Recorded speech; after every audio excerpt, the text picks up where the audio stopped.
Hey,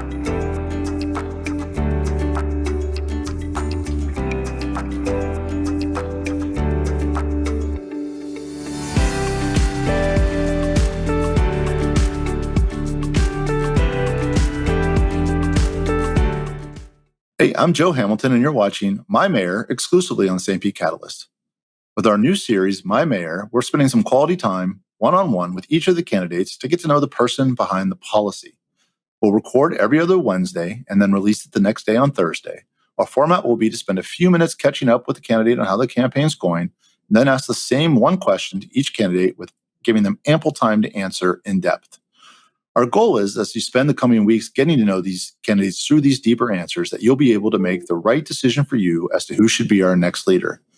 We'll invite you to continue the conversation on the Catalyst platform through the comments, with a reminder that we actually moderate our comments so that you can share your perspectives and your insight without fear of being hijacked by trolls or negativity. We're back for episode 2 of My Mayor, and joining me in the Catalyst studio is Marcile Powers. Welcome. Hey, welcome. Thank you for having me back. It's awesome to be here. Sure. How's life on the campaign trail? Well, I grew up working on campaigns, and there was always the last person to know how their campaign was going was the candidate. So I don't really know if I can tell you that much about the campaign trail. I can tell you on Saturday, I'll be giving out food at the Sanderland Center while they're doing vaccinations, and there will be some people from the Time Bank Youth Program there helping, and so if you need a vaccination, come by the Sanderland Center this Saturday.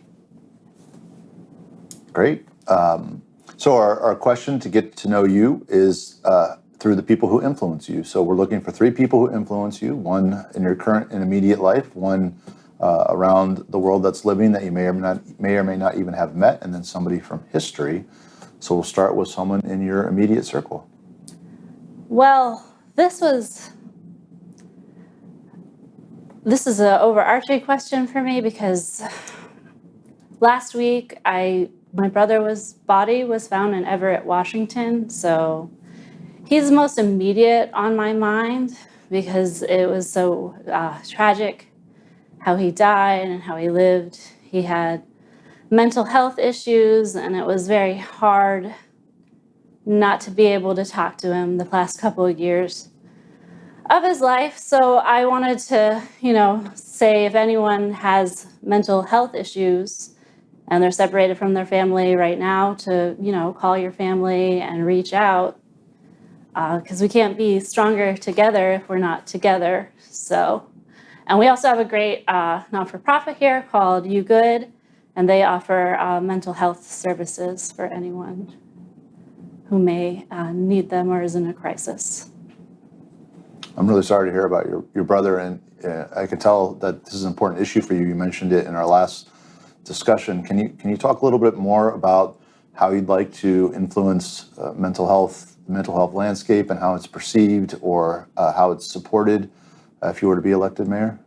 Well, with everything that's going on in my life, I just met my sister a year ago, and I met my brother after we were both adults. He used to always joke that we're both only children. So I decided, maybe because I do, the group communication things and go to seminars, maybe it's time I get myself my own personal therapist. And I started calling around for therapists trained in, the modalities of mental health I'm interested in. And most of their booking dates weren't until October. So I definitely see a need for jobs in, certain areas of the community. And I also see a need for mental health therapists. If anything, we can't get people in individual appointments to do group therapies, especially with all the recent violence in the community. So I'd be interested in looking at this city offering, some support services. I talked to Chief Holloway. The police force does have people who can get people immediate services, but I believe the need is greater than the amount of therapists we currently have. Sure, that makes a lot of sense. All right, let's move on to person number 2, somebody in the world that's living that you may or may not have met who has influenced you. So, all right, I went to Standing Rock in North Dakota, and I'm not a big celebrity person, but when I was there. Chief Arvel Looking Horse came up to me and walked up to me and said hi. And that was like my celebrity deer in the headlights moment. I was like standing between him and the bathroom, so it was like awkward for him not to say hi. And I was just like, hello. And I was holding one of my babies, and so I didn't talk to him. Everyone else I heard meet him after that would say, oh, it's amazing to meet you. It's an honor to meet you.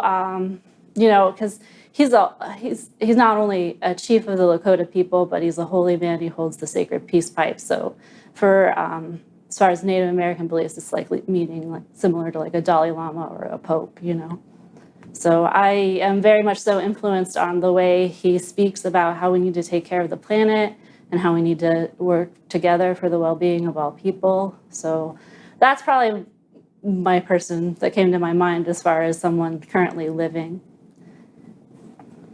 And when you look at leaders like that, they cross over a couple different genres, types of leadership within a community.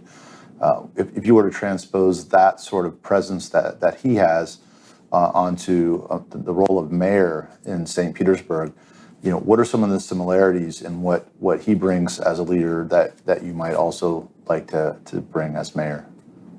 Well, in a lot of the communication modalities I look at and study, especially in nonviolent communication, Rosenberg says people come to him from all religions and they're like, oh, you're just teaching Islam. Oh, you're just teaching Christianity.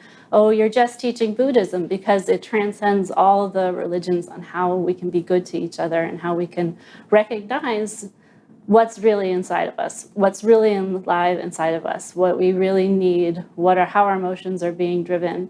Because there's a lot of people who aren't aware of how to get in tune with what's alive in them, so they cut themselves off from their life source, and it ends up turning to violence and drug use and a bunch of things that aren't good for the community at large. Sure. All right, person number 3, someone from history that's influenced you.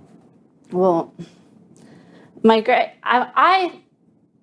have to look at the genealogy books. I believe it's 8 times back. My sister and I were talking this morning. She said it's 9 times back. My great 8 or 9 times back grandmother, Elijah Lucas Pinckney, she was a botanist and created an indigo dye, which became the 3rd largest export of the colonies before the Revolution. She was the first woman inducted in the South Carolina Business Hall of Fame. She would go to the Boston Tea parties with her 2 young boys and throw tea in the river. And so she invested